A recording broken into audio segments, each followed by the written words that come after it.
coming back together. All right. So, have we got any questions, comments for the any one of us or for the panel as a whole? But perhaps we can start with students again. What did you guys all talk about? Yeah, Ambreen. Yeah, Ambreen and Naresh. Yeah.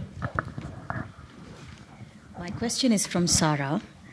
I was reflecting on the first talk by Ved and on Jeffrey's definition of art, that art is reflective, it's connected to sacred, and individuality again, cultivating the style, going deeper into oneself and reflecting what is connected with the sacred.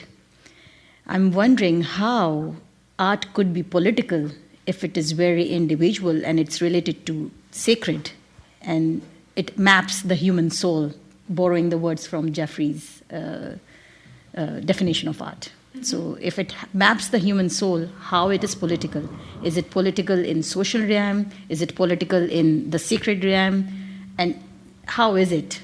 Mm-hmm. Well, thanks very much.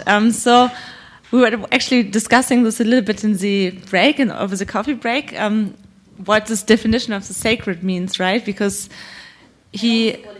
what is the definition of politics for you? No, exactly. So I was just trying to elaborate. So I feel that the idea of the sacred he's moving towards has a lot to do with the meaning of life, right? Because he said quite explicitly, as we learned yesterday from Karun, that he wanted to get God out of the studio, right? So it wasn't linked to specific kind of religious vision or kind of belief that is predetermined by kind of subscribing to this, belonging to this religion.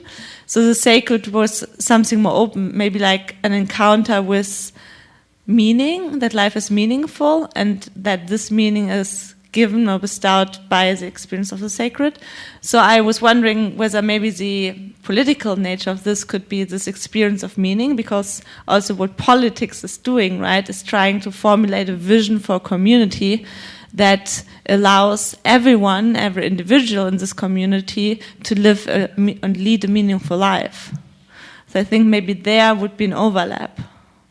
And obviously there's always a tension in a political community between the individual needs and the needs of the community. It's kind of a matter of negotiation, which could happen through the arts, I think, among others. Yeah, Charmaine? My question is to Nick, like how you concluded to the comment that law should be out of this. Personally, I totally agree with you, but I'm also concerned about the other perspective. Like, if someone is wearing maybe burqa or veil in a public transport, so I personally believe she or he has, obviously she has every right to wear whatever she wants. But on the other hand, I'm also concerned that what if other people are afraid about the terrorism, like the stereotype, we know that, yeah. So personally, everyone has their right to wear or like dress up how they want. But as we're talking about law, so law is for everyone. So in one hand, we are thinking that she is deprived if she is not allowed. On the other hand, if she is allowed, maybe other persons, all other passengers are feeling uncomfortable or in fear. So how would you suggest that how law should act in this kind of situations, like totally out of it or like some balance, or what is your suggestion in this? These are such hard questions. My goodness. Maybe my panelists can help me with this. But I think that no. Okay. Well. Yeah. I mean, it's hard. I find it a little difficult to be sympathetic to someone who's fearful of a person because of their religious dress. I mean, that seems to make a pretty racist association between the dress and terrorism, for example. And if that's what's going on, then I'm wholly unsympathetic to it. And I think if there were a law on the basis of that fear, it would be a racist law. But Yeah. I would also like, it was an example, what if someone prefer to be nude in public space, and others are saying that I'm not comfortable seeing nude people in front of me sitting in a bus or like transportation. So it's not about, it was an example, but I'm talking about if someone wants to do something that is contradicting with other persons, so what law should do in these kind of situations? Yeah, I'm still tempted to say that law should stay out of it, that it's a matter of public discussion, a matter of ethics. It's not a legal issue. That's what I'm strongly inclined to say. I think Aresh had another question. My question is from Nick. You showed us some examples of style, and in your abstract you mentioned that style is a great art. So I want to know about the relationship between style and great art, or is it possible to mention, for example, Beyoncé dress as great art? I didn't hear that. The what? Beyoncé's dress. Oh, Beyonce's dress, yeah. Is it great art, or is everyday life can be considered as a great art? Yeah, what is the relationship between everyday life, art, and style? Jeez, y'all. So I think there's a lot of interesting connections. So the quote is from Nietzsche in The Gay Science. He says, "Style is a great and rare art." And what I don't totally understand what Nietzsche had in mind, but he said that we should survey all of our strengths and weaknesses and fit them into an artistic plan until even weaknesses delight the eye, and it becomes evident that a single taste governed the whole. I'm sort of paraphrasing, but I love that quote because Nietzsche's thought seems to be that style is a matter of being like radically open to who you are, or to what you are as a being. That means being open to like all the desires you have and all the conflicting thoughts and all the chaos of our minds, and not being resistant to it, but rather accepting it and being open to it and fitting it into a style that allows us to, as Nietzsche puts it, like affirm life. So style is a matter of affirming life through like affirming, who you are as a person. And to do that, I think, is difficult, and that's going to take a lot of time and reflection and trial and error and inspiration and socialization and community and critique and so on. And so to do that well, I think it's going to be have to daily practice, or a part of your daily life. To answer your question about Beyonce, yes, she's her dress is a work of art. She's a work of art. She is the greatest. Yeah. Maybe let's open it up to everyone. So what I think I'd like to do is actually take a few questions. Take a few questions in the round. So Mark, why don't we start with you? Sure. Vid, I had a question for you, and I was wondering, we talked a lot about beauty as uplifting, edifying, transformative, and art. What about the function of ugliness in art? How does that function? Well, maybe I have to answer that before. Actually, you know what? Let's take a few questions in the round, and then each of us can kind of answer, and I'll definitely come back to this because it's an important question. Maria?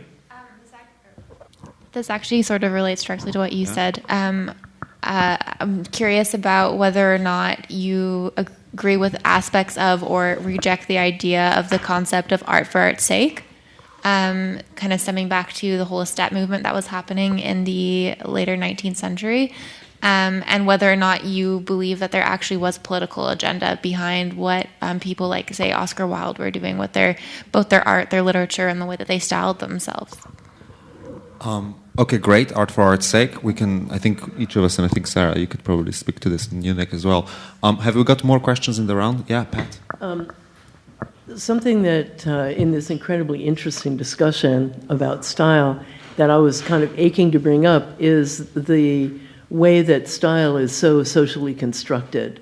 And you made one statement I really have to disagree with, which was Mark Zuckerberg has no style. His style is the kid in the Harvard dorm room inventing Facebook.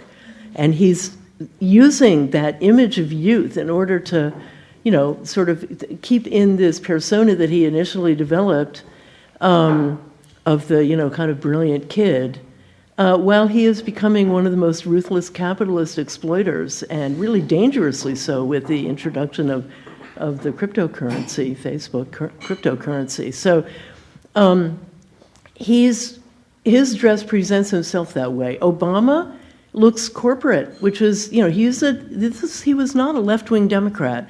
Obama was wonderful in many ways, but he was very much a kind of middle-of-the-road, pro-business, corporate Democratic president, like many before him.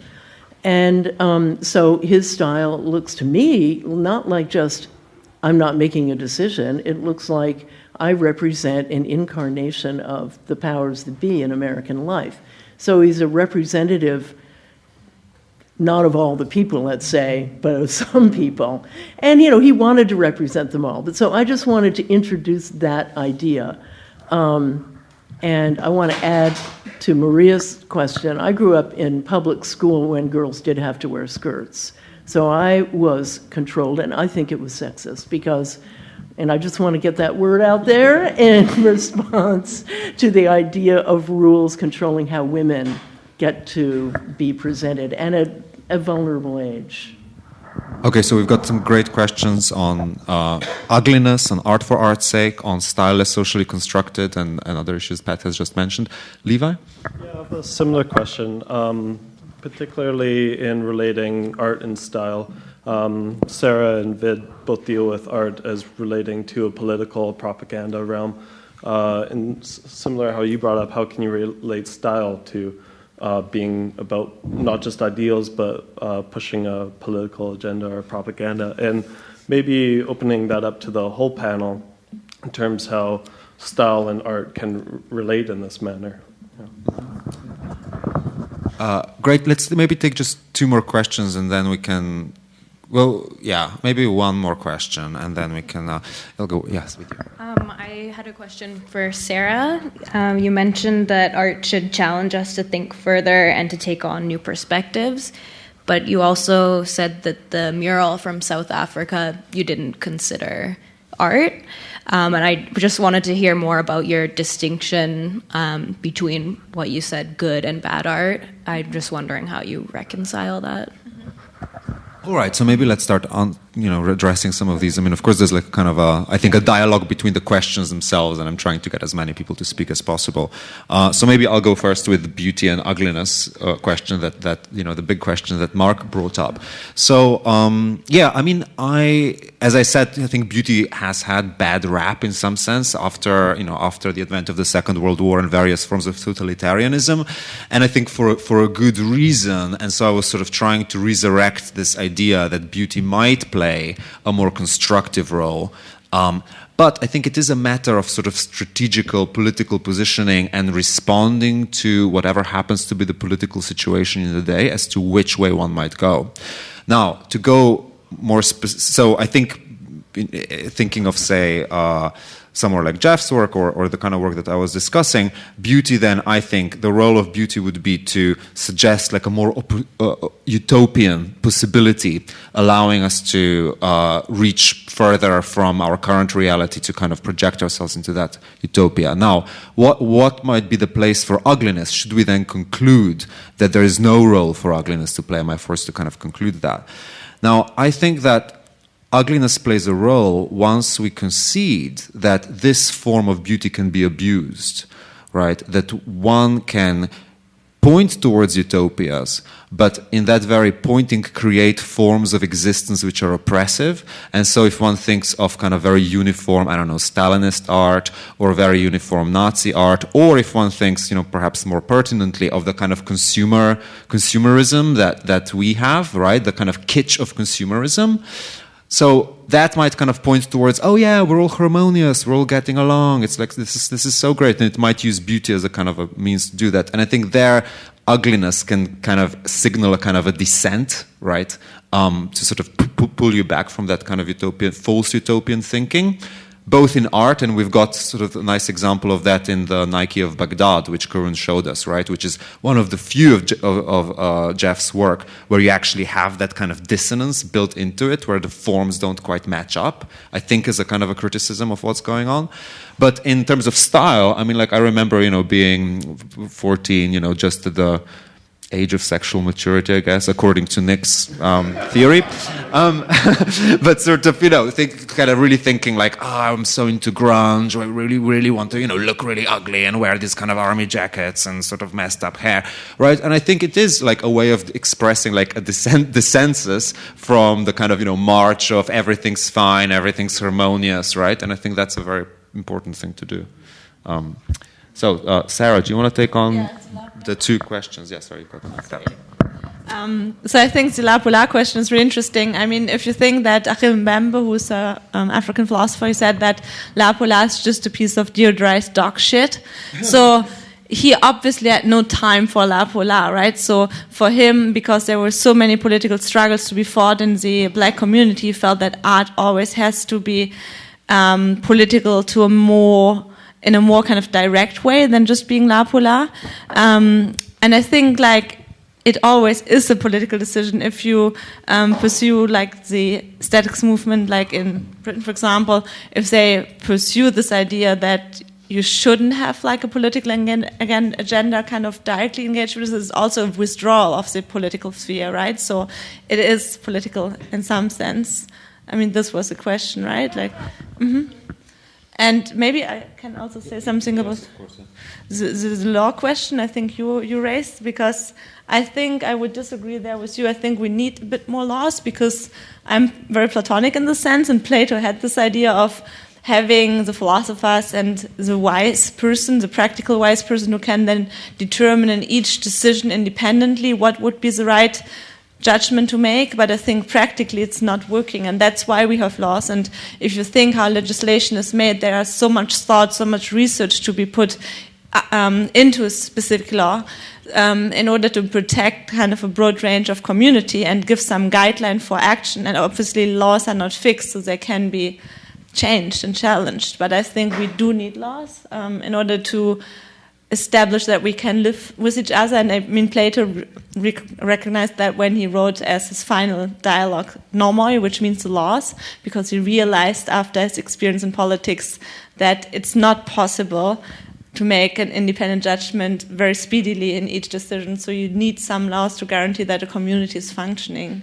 I would be a bit more pragmatic, I think, there. Sorry, does this work? I didn't mean to suggest that we don't need any laws. No, I know. Oh, okay. So what laws more specifically do you think we need with respect to like the public appearances? Yeah, I mean, I find this like kind of a really, really difficult question, because on the one hand, I mean, with nudity, for example, right? Just think of someone who was traumatized because this person was sexually abused, and then you have people running around who want to expose themselves. So I think there need to be laws to protect this person, because if you're in this vulnerable role, you can't just always make a case or for yourself saying, I don't want you near me or something like this. And you should also be able to take public transport. So... I said just avoid Castro Street in San Francisco. Don't take that bus. Yeah, I mean, public transport would be a good case where you shouldn't be nude for sanitary reasons, right?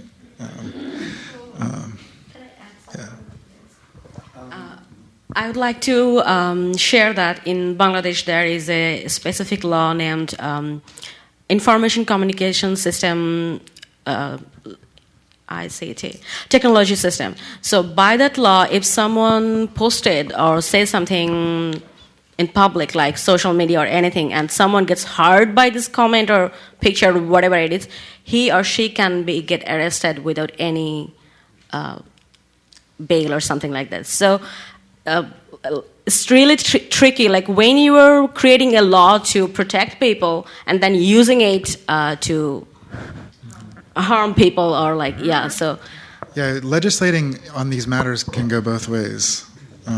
That's what's really troubling about it. That is why I was asking asking how to balance these things. Yeah, no, it's really hard. Shall we maybe go to the kind of art and style question that Levi sure. and Pat raised, and style is socially constructed? Yeah, Pat's question. Yeah,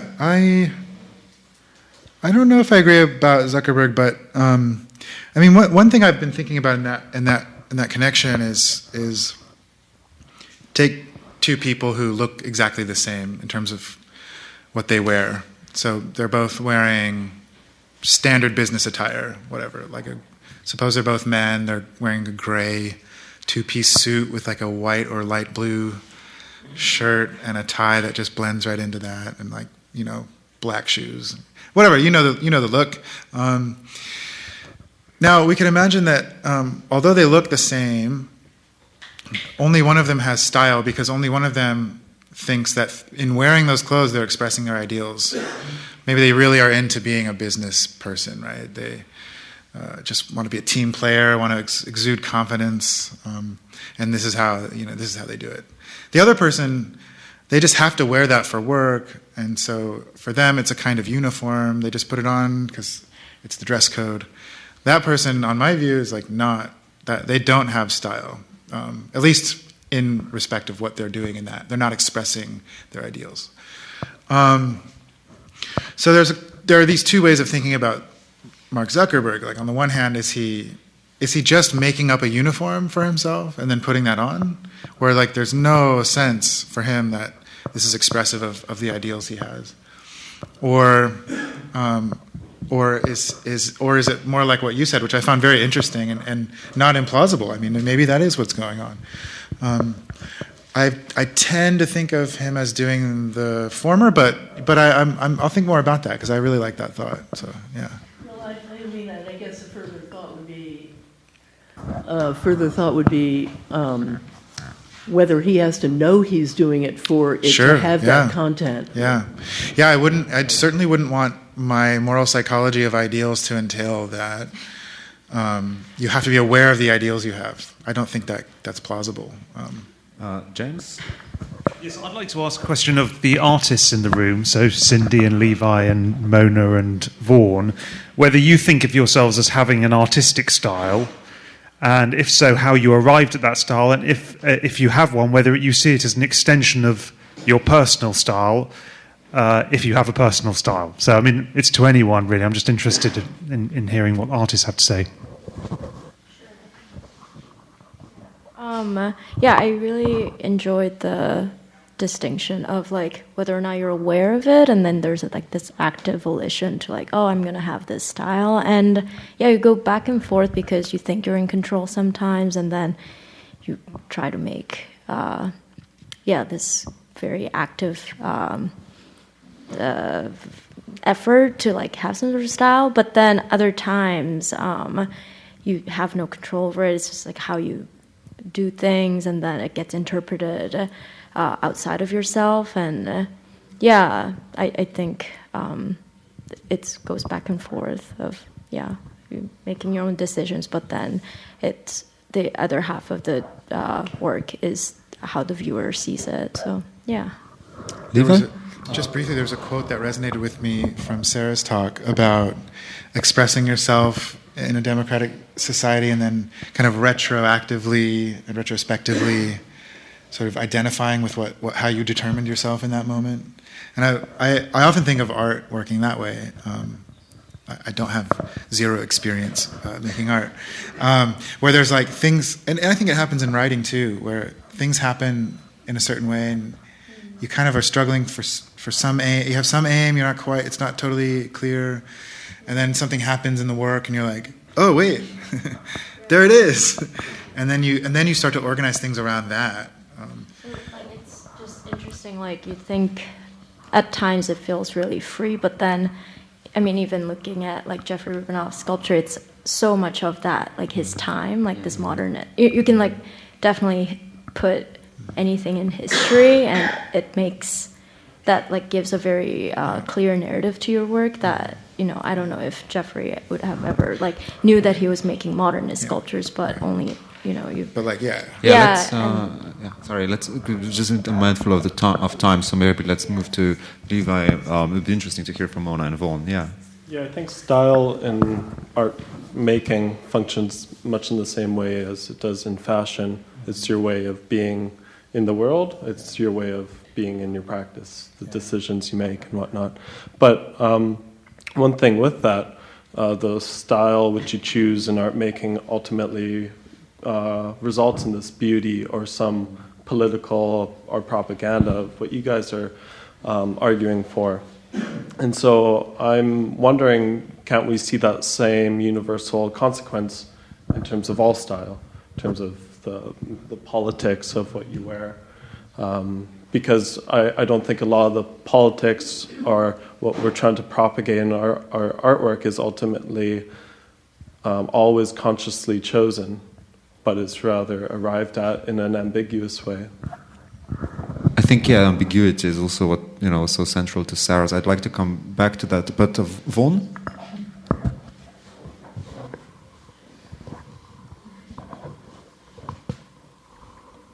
Being a bit self-analytical here, but I think I have a few styles actually. There's a formal style, which I sort of go in and out of, and then there's a style that's totally loose and like no clue what I'm doing, and that's usually the best work, I think. Although the other stuff, when I'm drawing or doing more geometric kind of things, that's a different sort of formal kind of, but I think mostly I'm informal about the work. And but over the years, because I've been doing this for 45 years or something. So I do watercolors, I do paint on canvas, charcoal, a lot of charcoals. So there's a lot of different things going on, but it's all my style, isn't it, in a way? Although it's maybe schizophrenic in a sense. And that's the same with the music. I do music as well, and I've kind of come to the point where I do improvisational music. I have a couple of friends, and we just play without knowing what we're doing. And it's usually quite good, I think. So this is all free expression, basically, that you're about. And I'm sure we'll have an opportunity to witness that when we go see your studio later this week. I also think there's a sort of certain integration into your life, like the life surrounding you and the life you do that's with your art. It all becomes kind of integrated. Same with Susan. She does beautiful work too. But it's all part of our environment, you might say. I don't think I could be the same artist in the city. No. So there's an environmental thing going on. And outer space, too. I like outer space. So, anyway. Mona, would you like to add to this? I think on a formal level, I would very much like to avoid that pretty much all the time. But maybe not so when it comes to the content. So I would like to think of it maybe just as an example.